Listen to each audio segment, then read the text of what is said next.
Hello everyone, welcome back. So this video is the part 4 of chapter 9. So in this video, I will introduce you for in another new method in solving the slope and deflection, in which we will use the moment area theorem. But in this video, I will focus only on the symmetrical loading. Alright, so first let me explain to you what does it mean by a moment area theorem. So basically, the geometric properties of the elastic curve can be used to determine deflection and slope. So previously in part 1, you already used the moment equation to solve for the elastic curve equation using the double integration method. Alright, so let's consider a beam that is subjected to arbitrary loading as shown here. Alright, so now let's draw the moment diagram for this beam. Alright, and divided it with the constant of EI, which is from the beam here. So basically, what does it mean is you draw the moment diagram as usual, as what you have learned before. Okay, and then divided the magnitude of the moment in this curve by value of EI. So if your moment is 50 here and your EI is 2, so now in this diagram, M over EI, so you just divided 50 by 2. Alright, so that's what does it mean by M over EI diagram. Alright, so now let's consider 2 points in this beam, point C and point D. And we want to find the slope and the deflection that is caused in between these 2 points here. In order for us to do that, so we need to go back to the equation that we have used before, which is d theta over dx is equal to d square y over dx square, and this value is also equal to m over ei. Okay, so we can take out the value of d theta. Okay, so d theta is equal to m over ei dx, and this m over ei is describing the curve over here. Okay, so let's consider the theta differences between C and D. So what does it mean? At D, we already have the tangential, and then we have the slope here of theta D. And at C, we also can find the slope differences of theta C. Okay, so in order for us to find the value of bit the differences of theta between D and C, so we can just integrate the value here. So we can do the integration between theta C to theta D is equal to the integration of m over ei dx from xc to xd. So the line over here. Alright. And this term here, okay, so this term here is basically is just telling you of area under the curve between C and D. So this is just the area highlighted here. Okay, so uh and the value here, okay, so the value here is just the same as differences between theta of D to C. So we can simplify this term over here to theta D minus theta C is equal to the area under the curve from C to D. Right? And that concludes, okay, so our first theorem, so in which the theta D in reference to C is just the area under the M over EI diagram between C and D. So you can calculate the value of area over here, and then the value of the area is equal to the value of theta D in reference to C. Alright, so now let's take out the value of C and pull it further. And then we need to consider 2 points in between C to D, which is P and P prime. Okay, and let's say that the distance between P and P prime is too small, so we denote it as dx. Okay, and we can draw the tangent for P, okay, and pi, and then put it at area C here. So the differences between the distant, these two tangent, we can call it as dt. Okay, so because this is an elastic curve and the value over here is very small, so we can use the curvature equation to determine the value of dt. So what does we have is dt is equal to x1, so which is the point distance here, d theta. Okay, so d theta. And d theta here is the same as the one that we get just now. So it is equal to m over ei dx. Okay. So from here, so we can, it's basically just telling you that the differences between the tangent of C to D, okay, so C to D, so we can integrate the value here. Okay, so we can integrate the value of x1 m over ei dx from C to D. Okay, so this is just the value of the tangential deviation of C with respect to D. Okay, so now, okay, so what does it mean by this part here? So we know that the area here, okay, so if we divided this into two, so the xd m over ei dx is just the area under the curve. Okay, and if we try to integrate the xc to xd of x1, okay, so this is just the first moment of the area here. So basically, so this is the distance to the centroid of the curve here.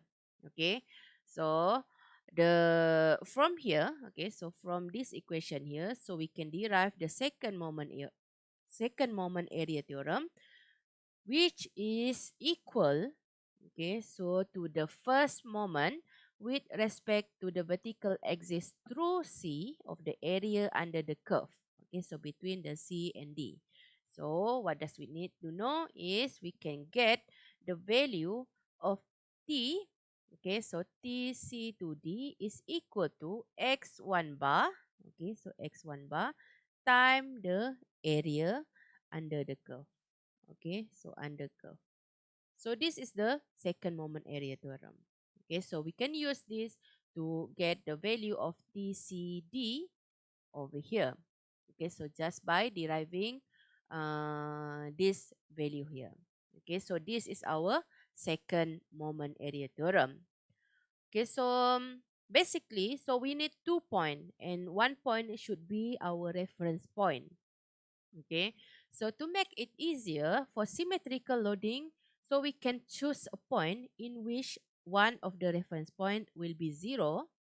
Okay, so let's look at how we can do that. All right, so let's say we have a cantilever beam. Okay, and in cantilever beam, so okay, so we already know from the boundary condition, so at x equal to 0, okay, so y is 0 and theta is 0. Okay, so because in this theorem, so we basically depending on the theta, so we know, okay, so the theta a is 0. Okay, so we choose this as our references. Okay, so what does it mean? So we can find any point on this beam, okay, and calculate the deflection and also the slope by referencing it to A. Okay, so because when we have theta A is equal to 0, so our theta D is equal to theta D in reference to A. Okay, so this is basically just theta D minus 0. And the same over here. So if we have the YD, okay, so and our theta is 0, so our TD is equal to TD minus 0. Okay, so we can just get the value directly. How about for the simply supported beam? Okay, so let's say we have a simply supported beam.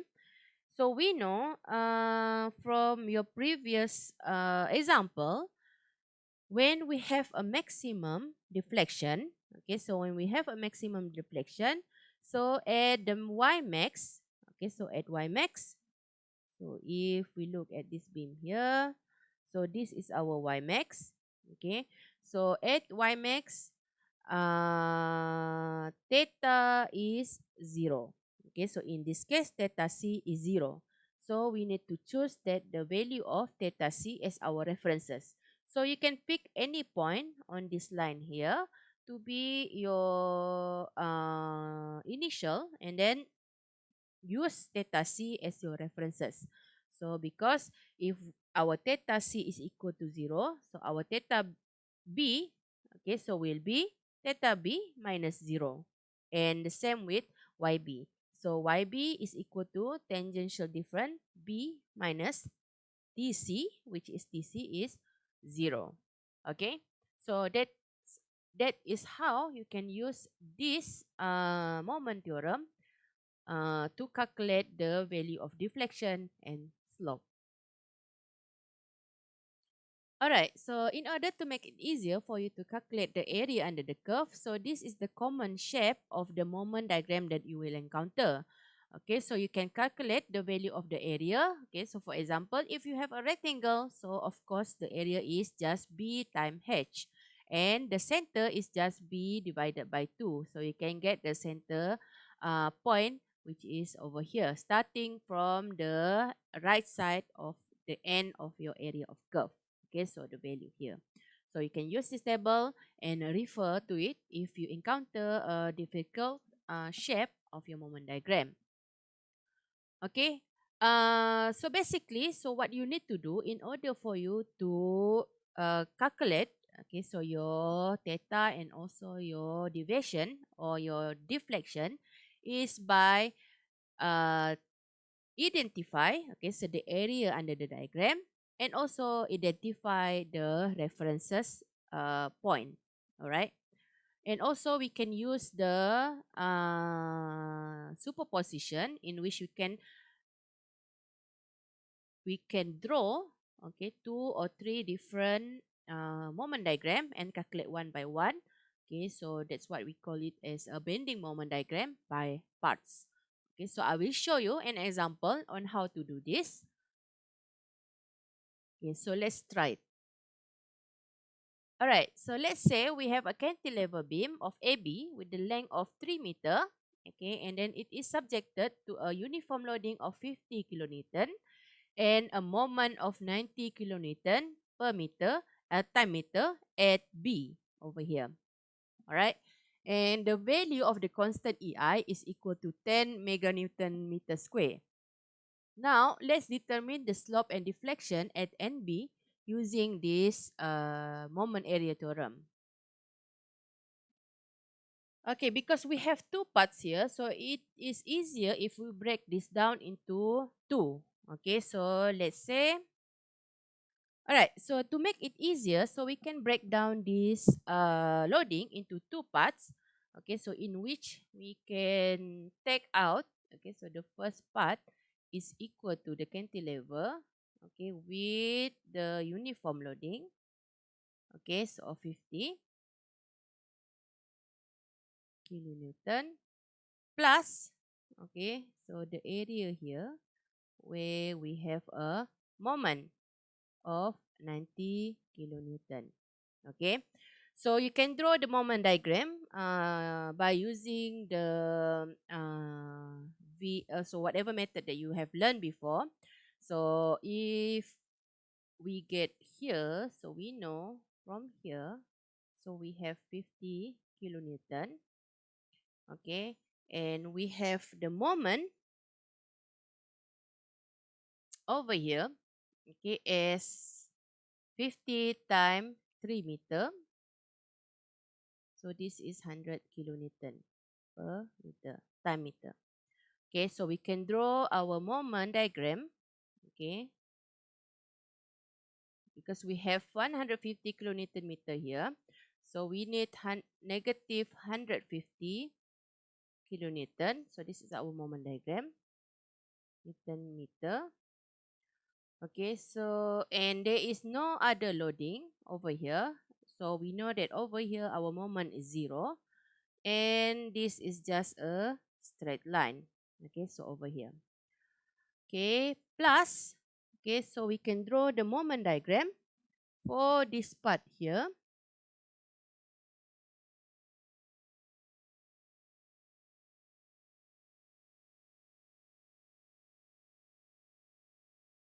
Okay, so if this is 90 kilonewton meter, so we have another one here.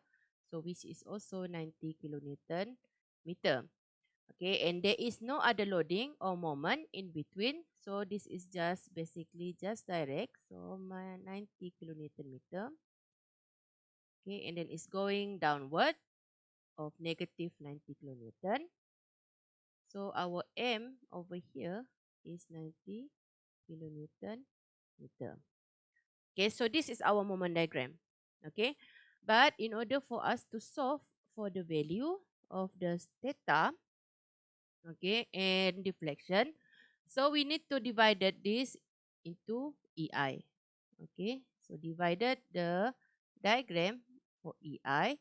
So whatever value that you have here, so you need to divide it with the EI value. So I will leave this as is later. Okay, so later on, so I will put the value here. Okay, so the same thing here. So 90 kilonewton meter divided by EI. So now we have our M over EI diagram. Okay, so because we want to find the slope and deflection at n of b, so we need a reference point in which our theta is 0. So as I have shown to you before, so we can use the point at A because at A, our theta A is equal to 0. So we can make an easier calculation in order for us to get the value of the theta and y at B. Okay, so choose A as your reference point. Okay, so now we can proceed with calculating the area under the curve. So because B is over here, okay, so we just take the whole area. So this is 3 meter, okay, and this is 150 times EI. So all the area under here, so we can denote as A1, okay, and the same thing here. So this is 3 meter, so this is our A2. Okay, so we can calculate the value of A1. Okay, so this is just a normal triangle they have encountered. So it's equal to 1 over 2. Okay, so 1 over 2 time 3 meter. Okay, so time minus 150 kilonewton meter over EI. So this is the value of A1. So for A2, so it is just the B time H because this is a rectangular. So you can get 3 meter time 90 kilonewton meter over EI.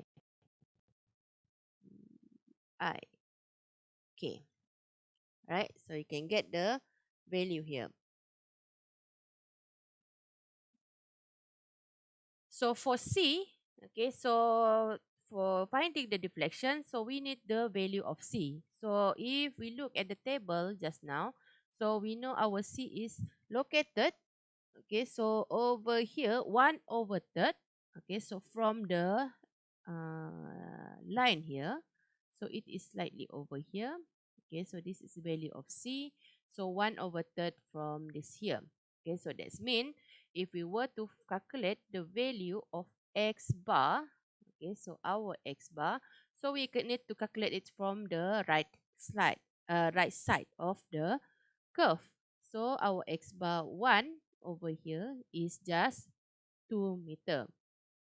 Okay, so in these cases, so our center is located at b over 2. Okay, so if we were to calculate, so from here to here, okay, so from here to here, so our x2 bar is equal to 1.5 meter. Okay, so that is what we need in order for us to find the slope and deflection at point B. So for theta B, so it is straightforward. Okay. So for theta B, so this is equal to A1 plus A2. Okay. So A1 plus A2.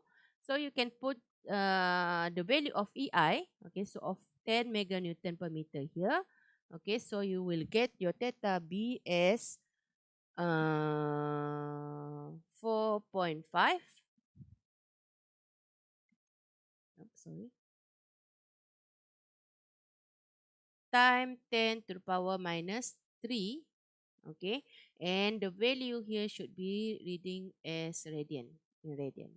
Okay, so this is the value of your theta b. Okay, so for the second part, okay, so second part, so in which you need to find the yb. Okay, so yb is just the tb in reference to a. Okay, so this is just a1 time x bar 1 plus a2 time x2 bar. Okay, so you get this value. Okay, so you can solve it. Okay, and you should get the value at around minus 4.5 time to the power negative 3 meter. So you can get 4.5 time millimeter. Okay, so that will be your final answer for this question. Okay, so it is quite straightforward and very simple. So I hope you can try this with on your own. Okay. All right, I think so that's it for this part here. So in the next video, so I will show you example in which you can use this method in solving for unsymmetrical loading. All right, so see you in the next video.